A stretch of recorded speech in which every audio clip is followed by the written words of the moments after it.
Let's imagine for a moment that the auction in the Lockwood Manor went a little different, and instead the Indoraptor was not sold to Russian mobster Anton Orlov, but someone else. What are you doing? This animal is not for sale. Relax.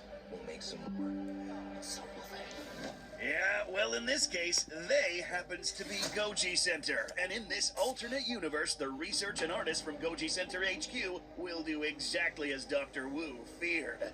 Except, instead of making more of these, we'll go ahead and make a few augmentations. Take this prototype and turn it into a creature capable of dispatching humans in the worst ways imaginable. Today's design will be made with the intent of creating a viable attack animal that could go toe-to-toe with almost any dinosaur that it might feasibly encounter.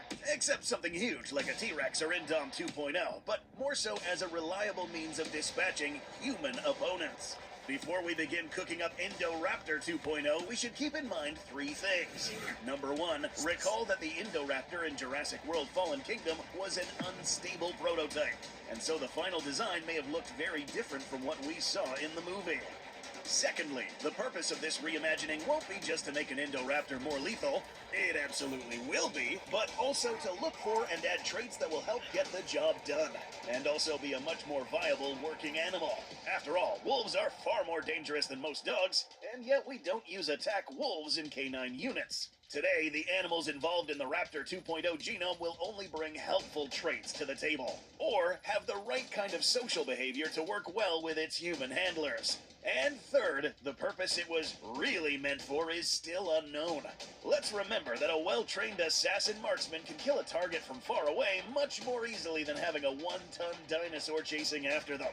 The exact true purpose of the Indoraptor is a question in and of itself that will be addressed in a future video. First things first, unlike the Indominus 2.0 from a previous episode, we're scrapping the entire prototype to start from scratch. The Indoraptor prototype already had well over a dozen species in the genome from the Indominus and anything else Wu modified into it. This affected its behavior because there were too many conflicting instincts or abilities, preventing it from using its best traits effectively. Adding even more elements would only make the situation worse. For this animal, we want the exact right behavior and skills, so we're starting from scratch. However, in order for this to still be considered a raptor per se, we'll keep the same frame as the Indoraptor. The components, as you'll soon find out, will be different. Let's start section number one with the body. This will have a few components, and to give it the best locomotive attributes possible, we'll start with the tail and leg anatomy. Okay, yes, it might sound weird to start out a conversation about a modified raptor with a herbivorous dinosaur, but here comes a special boost to this animal's movement. Hadrosaurs were some of the most successful large dinosaurs across the late Cretaceous and could be favorably compared to animals like horses. A key to their success was fantastic stamina thanks to a unique part of their tail anatomy. With very tall neural spines for a rigid tail, but plenty of muscle attachment, animals like Edmontosaurus could accelerate very quickly, but also maintain this speed for a very long span of time. Additionally, mummies of such dinosaurs showed they had very thick pads on their feet to cushion against high-speed impacts in running long distances. Our Indoraptor 2.0 will be augmented with a similar skeletal and muscular structure to the legs and tail, allowing Indoraptor 2.0 to run long distances out in the field without tiring out. It could be deployed in one area and then quickly run for miles without exhausting itself. Now, it's time to add the contributor of the main frame of this new Indoraptor. Out of the dozens of dromaeosaur species with widely ranging behaviors, it was very likely the largest and most powerful raptors were the most cooperative, and thus more likely to hunt in packs. This new redesigned Indoraptor will use Utah Raptor as the base template, instead of a heavily modified Deinonychus or Velociraptor from the film version.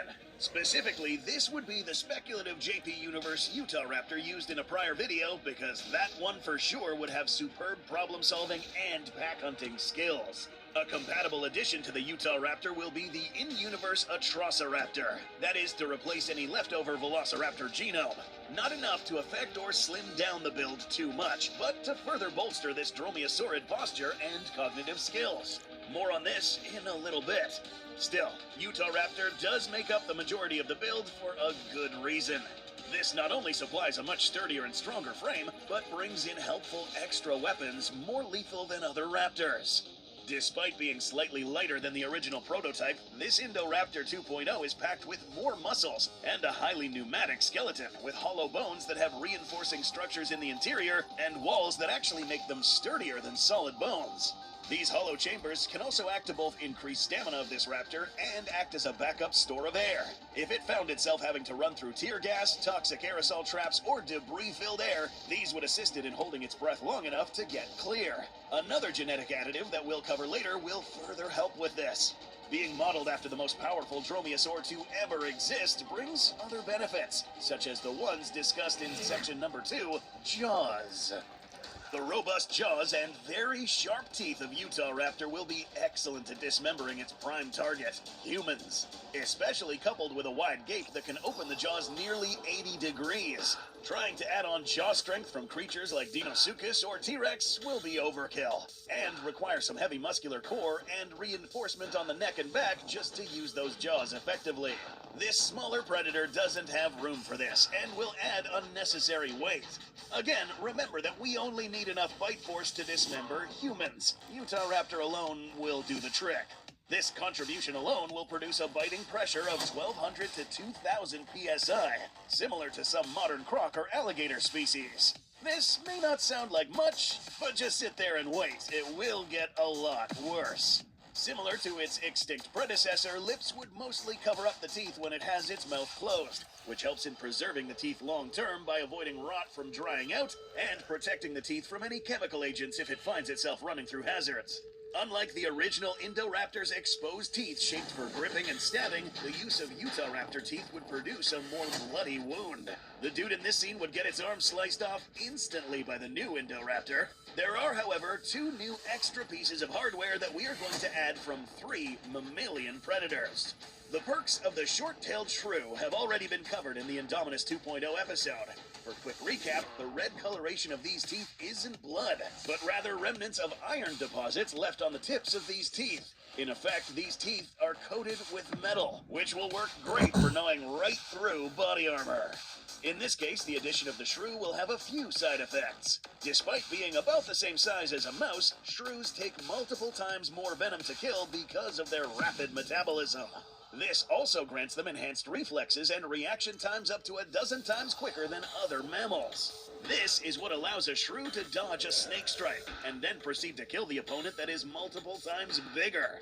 Fights between shrews often need high-speed cameras to track anything beyond a blur. Now, this is not to say that Indoraptor 2.0 will fight or bite as fast as this shrew. Sheer size would slow down the 2.0, but it's still going to be extremely agile, even by dinosaur standards. If the 2.0 got into a brawl with the Scorpius Rex and was injured by venomous quills, it would probably shrug off the poison and proceed to maul the Berserk Scorpios. Remember how we mentioned that this Indoraptor 2.0 had a bite of up to 2,000 psi? Well, the addition of the next mammal will likely double it. There have been many killers across history with fanged maws or huge canines. Concentrating the bite force on fangs not only increases penetration and stab wounds, but allows easier targeting of vital areas that are protected by layers of muscle and armor. This is a big reason why fanged mammals can often punch well above their weight class. See for yourself. Plugging in some numbers into a formula that reveals PSI, we see that a bite that is 1,613.5 PSI can be increased 3 times by just pressing down on a victim using just 2 very sharp mammalian fangs. And that's reducing the force due to the fangs being at the front instead of the back of the jaw. And because we want this animal to kill as efficiently as possible, the fangs will come from a saber-tooth. No, these won't come from a Smilodon. Larger ones will be awkward to use. Instead, the fangs of the underrated Hoplophonius, nicknamed Butcher of the Badlands, and sporting a name that literally means murderous weapon, this jaguar-sized predator sported extremely sharp and serrated fangs with a sheath built into the lower jaw. This false feline predator earned its name by bringing down game up to 12 times its weight. Both mammalian shrew and saber-tooth attributes overlap to create fangs covered in iron, giving it a necessary edge if it has to go up against larger dinosaurs or an especially armored individual. Capable of piercing through the jugular or carotid artery of a large animal, something its predecessor would have trouble doing with its peg-like teeth. The victims of a saber-tooth attack show that predators with these weapons could get creative when they're biting. Against armored prey, there were also some workarounds, such as stabbing directly into the brain case or going for the eye sockets. And this is not the only piece of hardware added on to the teeth. The incisors on the Indoraptor 2.0 might initially look like some kind of demented rodent, but they actually come from the notorious vampire bat, another mammal sporting blades sharper than shark teeth. A razor edge lacking enamel but protected by lips to keep them in good shape, these vampire bat teeth have been compared to blades slicing through tissue. With these teeth, even if the Indo bit down on armor that can flex and warp to slow down bullets like Kevlar, these teeth would go right through and open up a terrible gash. And the moment any teeth make contact, a follow-up attribute from the bat comes into play. Vampire bat saliva is coated in a potent anticoagulant venom called traculin that keeps blood from clotting. This kind of venom would leak into any bite wound, and anyone who somehow managed to get away would leave a thick blood trail. No matter what they did, or even if they had any medical attention, they just won't stop bleeding for a very long time. This, as you may have guessed already, makes tracking down anyone who escaped easier. That is, assuming they don't just bleed to death. Now, think about this for a second. A well-trained Indo 2.0 could be commanded to bite a single target in the field and then fall back. Then follow the victim until he leads the Indoraptor to where the rest of the group is hiding. The end result is a horrific snout with bite force of a Utah raptor, further multiplied by iron-covered teeth, saber fangs, and an anticoagulant tipped by bladed incisors. This is just the beginning. Soon you'll realize that this may be the most dexterous hybrid you've ever seen in your life. Section number 3, auxiliary weaponry. We've already talked about how marvelous the arm of an ape is from an engineering standpoint in a previous episode. A near-perfect mixture of flexibility and strength, making apes the only animals able to easily manipulate objects, carry their own weight, climb, and throw with great precision. So that said, it might be very tempting to pick the most physically powerful apes like gorillas or the extinct Gigantopithecus, or the most potentially aggressive chimpanzees. That said, almost any of the great apes would suit our needs quite well, but since behavior is going to be packaged with the DNA in some form or another, we're going to pick these guys, bonobos. These guys demonstrate complex creativity more so than most other apes. One individual named Kanzi was taught to make simple stone tools. He didn't just get too good at it, but invented his own manufacturing methods better suited to him than humans. Chimps and gorillas don't have the same manual dexterity, so this is why for the hand portion of this hybrid, bonobo DNA will be extracted and placed specifically on the arms and appendages. In addition, another reason why we opted for Hoplophonius earlier was because this animal came equipped with sharp recurved claws that are at least partially retractable. Its shoulder and upper arms gave it proportionally the most robust shoulder and deltoid amongst saber-tooths. These two together will make Indoraptor 2.0 much more adept at climbing or digging using its forelimbs. More interesting capabilities would be surprising victims by opening doors and windows to take people off guard. Fast twitch muscles would also enhance claw strikes and grant a lethal grip. This raptor can now grab someone by the neck and stab its claws through the throat, or choke the life out of them for a more stealthy kill. 5 digits tipped with claws on each hand and the opposable thumb would make it extremely difficult to dislodge it if latched onto a larger animal. Utah raptor was one of those large dromaeosaurs whose weight prevented it from leaping a large distance. This is why we carefully selected the vampire bat earlier. Most species of bats are helpless on the ground because of how their pelvis is shaped. Vampire bats uniquely have the ability to run and jump on the ground.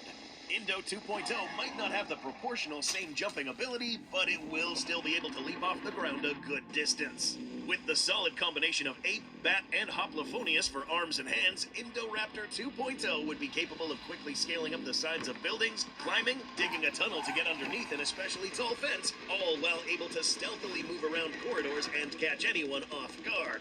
Now it's time to discuss the most important part of this hybrid.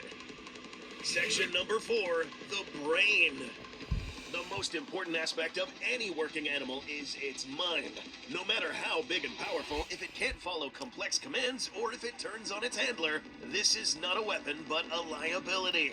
And there is one predator with unparalleled cooperative skills, able to read human body language effectively and quickly pick up on our own habits, even to the degree of being able to register and understand human facial expressions and our line of sight. Yeah, we are talking about dogs. The domesticated breeds of dogs known today are a result of careful selective breeding and behavioral manipulation that happened over 20,000 years, bringing forth animals whose relationship with humans is considered one of, if not the most sophisticated mutualisms in the animal kingdom. You might be able to tame a wolf, but it will never be as trainable or pass those traits on like a dog can. With proper care and smart handlers, Indoraptor 2.0 would be almost as loyal and obedient as any well-trained hound or shepherd. Again, making Indoraptor 2.0 bigger and stronger wouldn't always work for the purposes it's intended for. This is why police and military units use domesticated dogs, not lions or wolves. There are many breeds that would be suitable, but to align ourselves with a breed historically proven in warfare, a good contender would be the combat-hardened, now extinct Molossian Hound. Thought to be the foundation for several large dog breeds we know today, such as Mastiffs and Great Danes. These were animals renowned for their strength, obedience, and loyalty. Add in the extra perks of being ideal guard dogs and companions in battle. Selecting this particular dog breed would further enhance the collaborative nature of our new hybrid, and an extra helping of the previously mentioned bonobo gene would also factor. Cognitive tests have also demonstrated that bonobos are much less aggressive towards each other and likely to exhibit cooperative behaviors than other apes. A 2010 study on ape cognitive behavior revealed that bonobos have far better deductive reasoning and observational skills. This is good for watching a target and planning ahead of time on how to confront them. While training the new 2.0, any older individuals would be able to assist in mentoring the younger ones. Given both dogs and bonobos can understand plenty of hand gestures by people, it might be possible to teach these new raptors commands and cues rather than just pointing a laser or blowing a whistle. Furthermore, if an Indoraptor had too many traits from animals that are either too aggressive or solitary, that would scramble all the instincts and commands in its brain. When running into battle, or just killing a victim, our new raptor will not only rely on brains and weapons. Section number 5, Armor. If the exterior of the 2.0 looks a bit fishy, that's because it should. It's literally from a fish. The arapaima is an apex predator fish from the Amazon rivers and one of the largest freshwater fish in the world. Some can weigh more than 400 pounds and be over 10 feet long. We selected this fish not only for the scales that we will discuss in a bit, but because this is one of the few instances of a fish being an air breather. That's right, the arapaima is an air-breathing fish, needing to surface every 15 to 20 minutes to gulp air. This animal has extra blood vessels throughout its body to transport enough oxygen to vital areas and a valve to close off the windpipe so the 2.0 can run through potential gases without these seeping in. The skin is the key feature here. Fish scales are tough already, composed chiefly of bone, unlike keratin scales of reptiles. But the arapaima and our new raptor will put all other comparisons to shame. Each scale is composed of multiple layers of microscopic fibers, knit together almost like plywood, with mineralized, almost rocky outer plating acting similar to bullet-resistant ceramic armor, and then a strong, flexible inner layer that acts like Kevlar. These scales allow for maximum mobility while still being extremely durable. How durable? For those who want a point of comparison, consider that a common main ingredient in bulletproof vests ceramic plating is silicon carbide, which has a fracture toughness score of 3 to 5. Arapaima scales have been found to have fracture points of 6.4. These scales can be further augmented. Vampire bats, while eating, have the ability to manage the heavy amounts of iron they take in with their bloody meals. With this ability, the excess iron could be deposited into the claws and scales, not to mention the already enforced teeth. This scaly armor, as seemingly impenetrable as it is, has one final trick up its sleeve.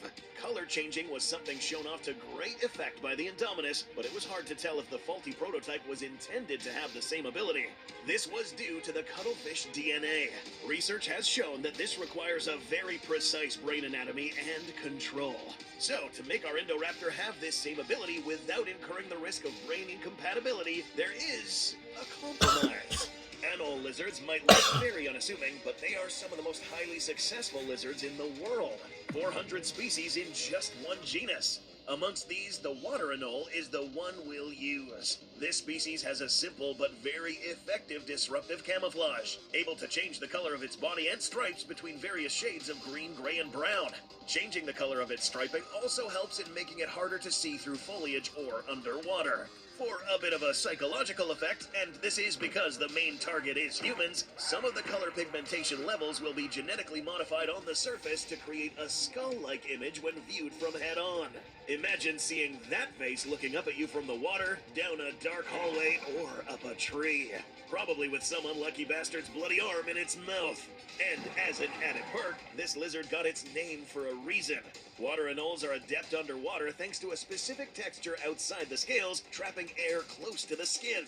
This allows the lizard to not only move quickly by running or swimming underwater, but even suck up some of the air through the scales and breathe out carbon dioxide to lengthen its dive.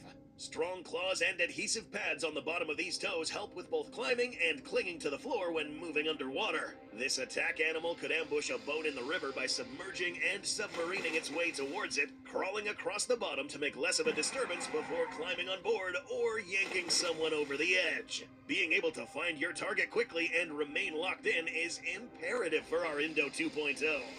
In section number 6, we'll talk about senses. Pretty much the tools that this improved hybrid will use to track its prey. The baseline Indoraptor was intended to have echolocation abilities, and that is a good basis to start from. But this hybrid has several aspects that are both efficient and silent. Indo 2.0 keeps its echolocation abilities thanks to the integration of Vampire Bat, although admittedly not as good since it lacks ear cones and flight capabilities, but still enough to track down someone in near pitch black darkness and orient itself. These sounds are so high frequency that humans can't usually hear them, meaning that anyone this guy is detecting is unaware because 2.0 won't be making a ton of audible noise like the prototype.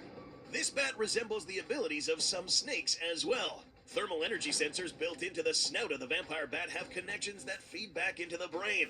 This is similar to the ones found in pit vipers and used by the vampire bat to detect potential prey and find spots with optimal blood flow and thinner skin to strike at. Indo 2.0 takes these attributes and is capable of detecting which parts of the body are less armored and more likely to bleed out, especially with its anticoagulant saliva. Additional assets like the infamous good sense of smell hounds have alongside the shrew component means that 2.0 would be a superb tracker over a long distance. And seeing how well raptors track prey in movies, these attributes would further bolster this trait. Meet Indo 2.0, or as we named it, Mortalodon Anthrophagus. Deadly-toothed human eater. Height 2.5 meters, length 5.5 meters, weighing 550 kilograms or 1,220 pounds. Being slightly shorter and lighter than the prototype aids in navigating inside buildings, scaling trees, and structures. Less weight equals less noise. Still, heavy enough to throw down with medium-sized dinosaurs and obliterate humans. An all-terrain hybrid able to run long distances, climb, dig, and briefly submerge for a span of time. This genome, very carefully selected, would create a predator that would be much more amiable to follow commands, be friendly to its human compatriots, and merciless to its victims.